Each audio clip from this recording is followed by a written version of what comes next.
Փառք Աստծուն աղոթքի պարգևի համար։ Երանելի են այս պարգևը ճիշտ գործածողները, որովհետև արդյունքը, պտուղը անհամեմատ մեծ ու անչափելի է։ Ուզում եմ մի քանի տեսակ աղոթքների մասին խոսել եւ զուգահեռներ անցկացնել Հոբի կյանքի ընթացքին։ Այն ինչ որ կխոսեմ, գործնականում տեսել եմ եւ իմ կյանքի մեջ եւ մյուսների կյանքերի մեջ, պատգամը ոչ թե Հոբի մասին է, այլ մեզանից յուրաքանչյուրի մասին է։ Թող Աստված իմաստություն տա, խոսի մեզ հետ, որ ինքներս մեզ տեսնենք այս պատմության, այս պատգամի մեջ։ Առաջին աղոթքը, որ բոլորս անում ենք, դա այսպես ասած մեղավորի կամ ապաշխարության աղոթքն է։ Բոլոր ապաշխարողներն էլ ունենում են այս աղոթքը։ Եվ ոչ միայն մեկ անգամ, որովհետև ապաշխարելու, զղջալու կարիք շատ հաճախ է լինում։ Որովհետև բոլորս էլ մեղավոր ենք եւ բոլորս էլ պակասել ենք Աստծո փառքից։ Մի հատված եմ ուզում ներկայացնել Հոբի գրքի առաջի գլխից 4-5 համարները, կարող եք էկրանից հետևել։ Սա այն հատվածն է, երբ որ նկարագրում է, որ Հոբը ուներ 10 զավակներ, 7 որդիները ունեին իրենց հատուկ խնջույքի օրերը։ Ամեն մեկը մեկ օր խնջույք էր կազմակերպում եւ հրավիրում էր իր եղբայրներին եւ քույրերին ու իրար հետ մի քանի օր շարունակ խնջույք էին անում եւ գրված է, որ դրանից հետո Հոբը ողջակեզ էր մատուցում, ասելով, թե գուցե զավակներս իրենց սրտում մեղանչած լինեն եւ Աստծուն հավիած լինեն, ողջակեզ անեն, որպեսզի Աստված ների նրանց մեղքերը։ Ու գրված է, որ Հոբը շարունակ այս գործողության մեջ էր։ Շարունակ 7 որդիներ ուներ ու պատկերացրեք, որ այս խնջույքները մշտական էին ու շարունակվում էին ու Հոբը մշտապես այս զոհերը կատարում էր։ Աղոթում ենք մեղավորի աղոթքը, գուցե ոչ մեկ անգամ, որովհետև միշտ էլ սայթակել կա, տկարանալ կա, բայց մեր աղոթքների բովանդակությունը չպիտի մնա միշտ մեղավորի աղոթքի բովանդակություն, որ մշտապես մեղք գործենք, վերադառնանք նորից ողջակեզի, նորից ներում խնդրելու։ Այս մակարդակը շատ վտանգավոր է, որ մարդը մնա այս մակարդակում։ Երբ որ ներում ես խնդրում, ոտքդ գցում ես, որ առաջ գնաս ու հասկանում ես, որ նորից կարիք կա հետ գալու, ներողություն խնդրելու։ Եվ այսպես մարդը առաջ չի գնում ու չի կարողանում Աստծո գործի մեջ հաստատվել, ծառայության մեջ հաստատվել։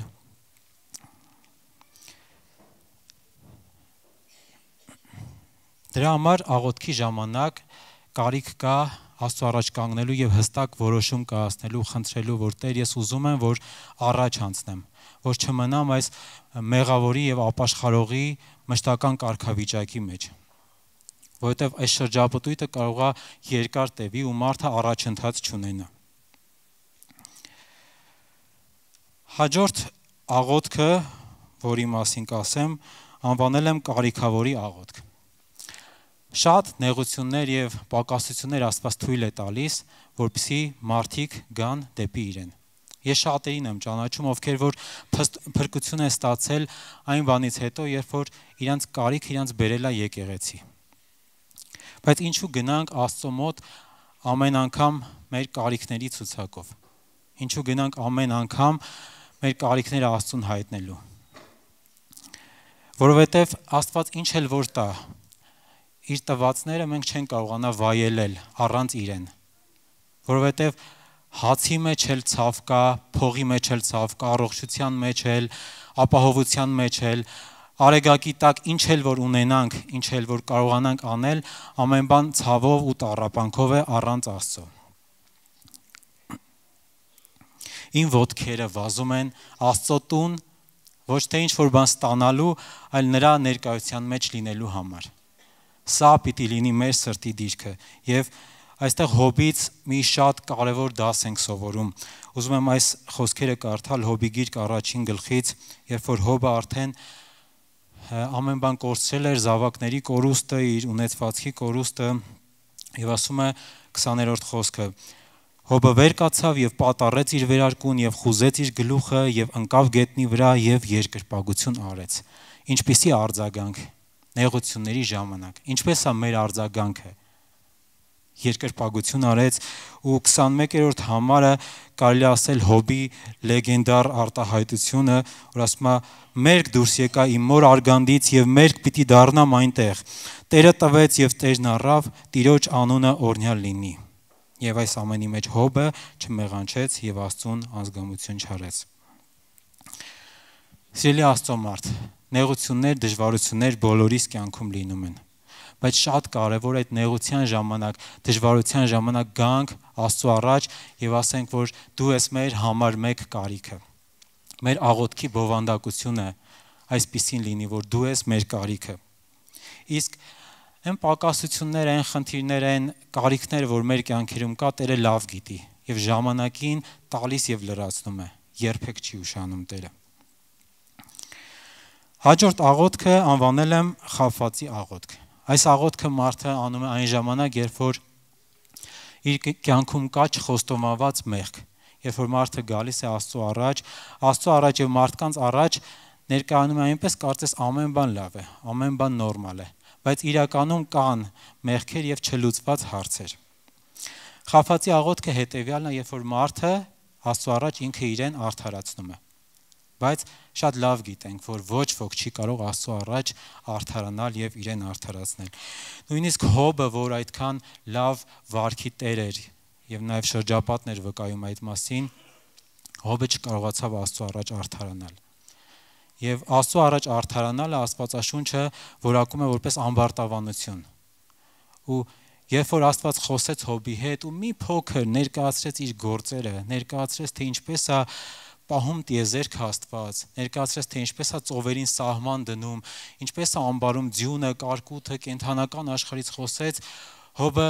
ձեռքը դրեց բերանին, ամաչեց, հասկացավ, որ Աստծո առաջ ինքը ոչինչ է, Աստծո առաջ ինքը նվաստ, փոքր, անկարող մեկն է։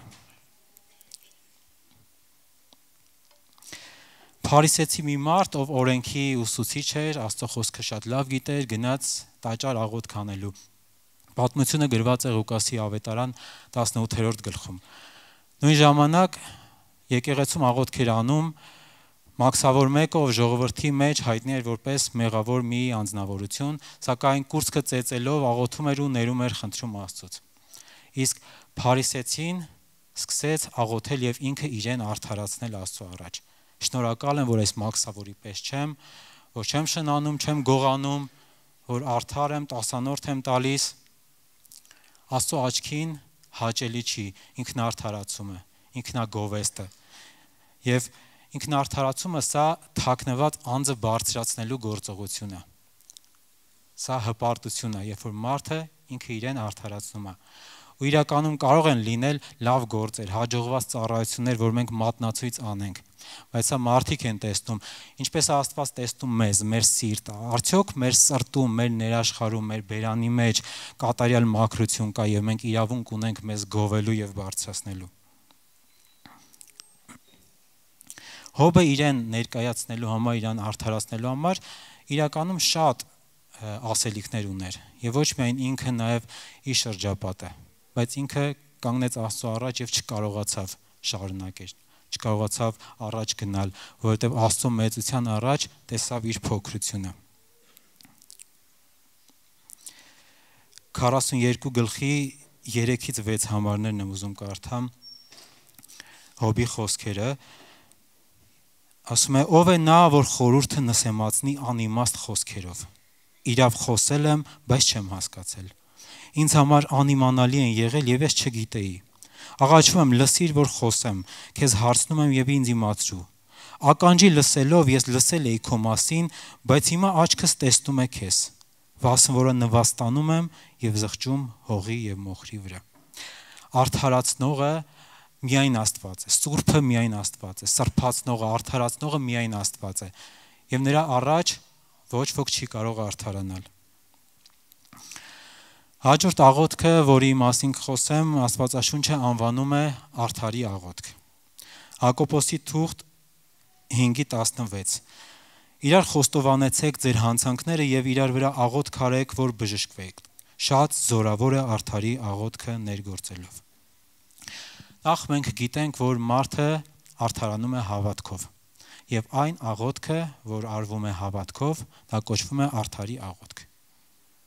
Սա ասում եմ, որովհետև շատերը իրենց շուրջը արդարներ են ման գալիս, որ իրենց համար աղոթի, իրենց գործերը որ ստացվի։ Բայց ինչու դու չլինես այդ արդարը, այդ հավատքով աղոթողը, որի աղոթքը պատասխանվում է։ Աստված ուզում է, որ յուրաքանչյուրս լինենք այդ արդարը, ոչ թե արդարներ փնտրենք, որպեսզի մեզ համար աղոթեն։ Եվ Հոբը անցավ այս մակարդակները, այս մեղավորի աղոթքից,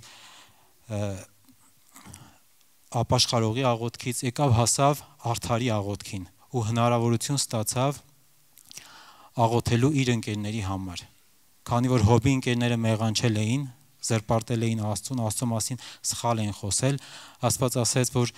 զոհ մատուցեք 7 զվարակ եւ 7 խոյ եւ գնացեք Հոբի մոտ եւ թող Հոբը ձեզ համար աղոթք անի, որպեսզի ձեր անզգամության համար հատուցում չլինի։ Հոբը կարողացավ պահել իր հավատարմությունը եւ արժանացավ այս աղոթքը անելուն, արդարի աղոթքին։ Հակոբոսի թուղթը ասում է, որ արդարի աղոթքը զորավոր է եւ բժշկություն է բերում։ Այսօր զորության եւ բժշկության կարիք կա, թե անհատների համար, թե ծառայությունների, թե եկեղեցու, թե երկրի համար։ Եվ Աստված ուզում է, որ արդարներ բարձրանան եւ այս զորավոր աղոթքները անեն։ Ոչ թե աղոթքներ ուղղակի ինքներս մեզ համար, մեր հարցերը լուծելու համար, այլ այնպիսի աղոթք, որ ավելի մեծ հարցեր է լուծում։ Արդարի աղոթքը հասուն աղոթք է։ Արդարի աղոթքը ոչ միայն իր, այլ նաև մյուսների համար արվող աղոթք է։ Արդարի աղոթքը ոչ միայն իր ցանկություններ, այլ Աստծո կամքը փնտրող, ինչ ուզում Աստված, Աստծո կամքը փնտրող աղոթք է։ Ինչպես որ Մովսեսի աղոթքը, երբ որ ժողովրդի համար բարեխոսեց եւ Աստված խնայեց ժողովրդին, ինչպես Եղեի աղոթքը, որ 3.5 տարի անձրև չգալուց հետո անձրև եկավ, Հոբի աղոթքի մասին խոսեցինք եւ վերջապես մեր Տեր Հիսուս Քրիստոսի աղոթքը, քահանայապետական աղոթքը, երբ որ աղոթում էր Հորը մեզ համար, որ ասում էր պահիր նրանց, ինչպես որ մենք մեկ ենք, որ նրանք էլ մեզ հետ մեկ լինեն։ Շուտով միասին կաղոթենք, բայց ուզում եմ արդարի աղոթքի եւս մի առանձնահատկություն նշել։ Արդարի աղոթքի մեջ մեծ ուրախություն կա։ Երբ որ արդարը գալիս է Աստծո առաջ, գալիս է ուրախ սրտով։ Նեղություններ ու դժվարություններ միշտ կան։ Բայց մենք չենք ուրախանում նրա համար, որ նեղություն կա եւ դժվարություն կա։ Մենք ուրախանում ենք նրա համար, որ այդ նեղությունների ժամանակ Տերը մեր զորությունն է, որ Տերը մեր պաշտպանն է։ Եվ սա է արդարի ուրախությունը, որ ես գալիս եմ Աստծո առաջ ուրախ սրտով, ցնծալով, ուրախանալով, որ ինչ էլ լինի, Տերը իմ ապահովությունն է եւ Տերը իմ պաշտպանն է։ Սաղմոսն ասում է ցնծա Տերով եւ նա կտա քեզ քո սրտի ուզածները։ Սա է բանաձևը։ Ցնծա Տերով, ուրախացիր Տերով։ Թող քո աղոթքը ուրախությամբ լինի, ցնծությամբ լինի։